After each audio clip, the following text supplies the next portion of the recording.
दोस्तों रात का समय है और इस समय 12 बज रहे हैं। 12 बजे के टाइम अगर आप दिवाली और उसके अगले दिन जगते हैं तो ये बहुत ही हिम्मत वाली बात होगी, क्योंकि इस रात को जो डायन होते हैं और जो भी भूत पिशाच होते हैं उनको अधिक शक्ति मिल जाती है और वो अपने तपस्या से ऐसे ऐसे शक्ति प्राप्त कर लेते हैं, लोगों को वश में करना चाहते हैं।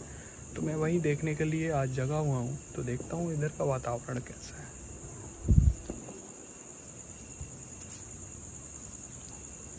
कुछ तो वहाँ पे मोमेंट दिखाई दे रहा था। अभी कुछ देर के लिए एक औरत आई थी वहाँ पे, यहाँ पे वो आके कुछ कर रही थी, लेकिन मैंने उसे टोका नहीं, क्योंकि बोलते हैं कि अगर टोकोगे तुम तो हो सकता है तुम्हारे साथ ही कुछ कर दिया जाए।